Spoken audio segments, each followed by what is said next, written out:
Olá meu amigo, olá minha amiga, torcedor e torcedora tricolor, tudo bem? Está começando mais um Qual é o Flu e desta vez com o pré-jogo de Fluminense e Vasco, que se enfrentam neste sábado às 19 horas no Maracanã. Bom meus amigos, eu acho que é sentimento geral de todos os torcedores do Fluminense que não há muito ânimo para falar do Fluminense, na verdade.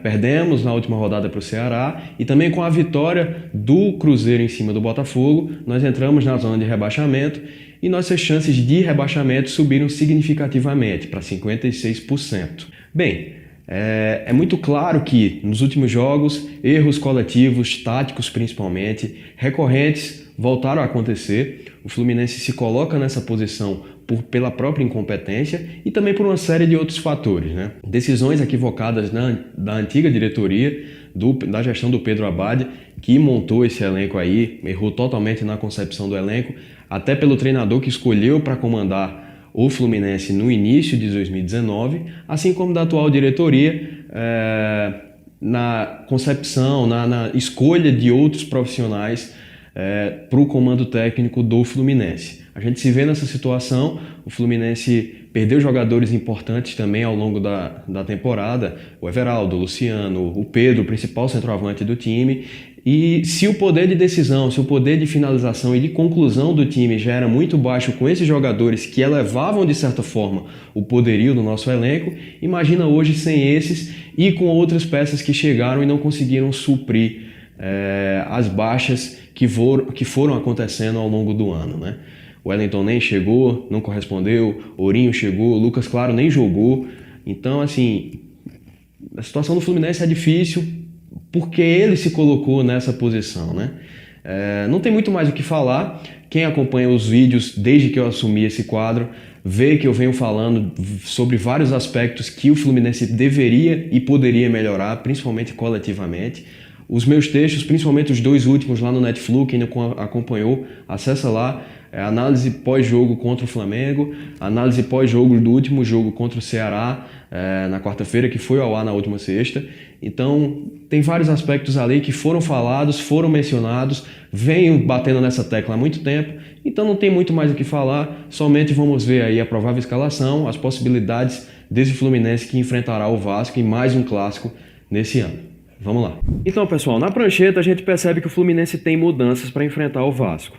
Já na linha de 4, já na defesa, o Fluminense tem algumas alterações. A novidade é o Lucas Claro assumindo a posição de titular, provavelmente no lugar do Nino, que não deverá jogar, não deverá enfrentar o Vasco. Com isso, fará a dupla com o Digão, fechando essa linha de 4 com Gilberto e Caio Henrique, além do Muriel no gol. No meio-campo, também mudanças. O Nenê vai ser barrado, o Alan volta à equipe e provavelmente deve formar esse losango, pelo menos de partida, no meio-campo. Marcos Paulo e Johnny Gonzalez fecham o ataque, além do Ganso e o Yuri, juntamente com o Daniel. Agora, por que, pelo menos de partida, esse losango deve iniciar no meio-campo? Porque assim como em outros jogos do Fluminense, esse jogador aqui, o Daniel principalmente, deverá individualizar na passagem do lateral esquerdo aqui do Vasco. Então provavelmente a gente pode ver uma dinâmica com o Daniel vindo fechar esse corredor aqui, o Ganso e o Alan fechando por dentro, além do Marcos Paulo fechando esse corredor esquerdo da defesa do Fluminense. Obviamente fechando esse 4-1-4-1 aqui ou 4-3-3, como você preferir. As deficiências, os problemas de se ter o Daniel por aqui, partem muito mais do rendimento dele. O Daniel é o melhor jogador, um dos jogadores mais regulares do Fluminense na temporada, e tê-lo aqui somente para fechar esse corredor esquerdo e principalmente correndo 70, 20, 50 metros atrás do lateral até a linha de fundo, justamente para suprir uma debilidade da equipe, não faz sentido algum. Então parte muito mais do sistema, da dinâmica de marcação do Fluminense nesse momento defensivo, do que propriamente das escolhas do Marcão, que também são erradas, são equivocadas.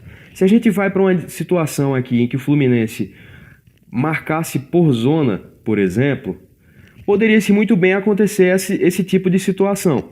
A bola circulando pelo lado do Vasco, o Daniel vindo fechar por dentro, nessa bola chegando aqui no lateral direito, a gente tendo essa superioridade por esse setor, essa linha de 4 montada por aqui, isso é claro, novamente, numa situação em que o time marque por zona, tá? Então perceba que nessa situação aqui, principalmente quando a bola chega no zagueiro e essa defesa vai sair para esboçar uma pressão por aqui, a gente vai deixar nessa situação 2 jogadores do Vasco abertos, livres por aqui, numa possibilidade de fazer o 2 contra 1 em cima do Gilberto. No entanto, daqui que essa bola seja lançada por esse zagueiro até o lateral esquerdo, por exemplo, existe a possibilidade do time balançar e do Daniel sim vir fazer essa cobertura, vir fazer esse ataque aqui no lateral esquerdo. A questão é, dentro dessa situação de defesa em zona, se esse lateral passar aqui, como existirá essa situação, por exemplo, em que ele triangule com esse volante e faça a ultrapassagem, o Daniel não iria acompanhar ele. A bola seria lançada no lateral, o Gilberto chegaria para fazer a abordagem e o Daniel fecharia aqui por dentro junto com o Yuri e o Alan. E a gente permaneceria juntos e teria uma maior vitalidade defensiva principalmente. Como o Fluminense não marca em zona, como dito anteriormente, esse tipo de situação é muito mais difícil de acontecer. Por quê? O Fluminense faz encaixes na defesa e provavelmente o que acontecerá? Até por inconformismo desse jogador aqui, do Daniel, que não deverá receber coberturas sucessivas além do Yuri, ele provavelmente individualizará no lateral esquerdo do Vasco e esse tipo de situação aqui poderá acontecer. Principalmente o lançamento no Lucas Ribamar, que é o centroavante do Vasco, para que esse jogador, provavelmente o Marrone, afunile por aqui atraindo o Gilberto, para se abrir esse espaço no corredor e o lateral atacar com velocidade, com força.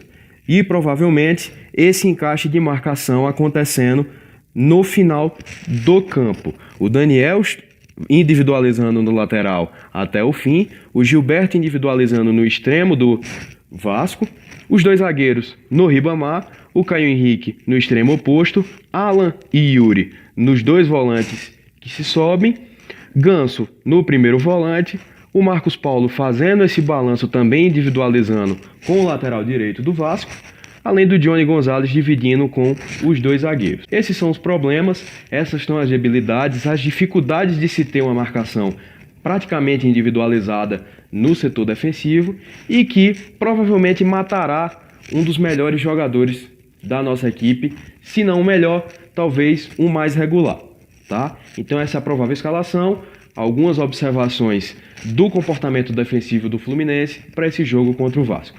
Então, torcedor tricolor, qual é a tua expectativa? Deixa aqui nos comentários teu palpite também, tua opinião sobre o conteúdo, assim como o like e a inscrição no canal do Netflu, beleza? Saudações tricolores, até a próxima, valeu!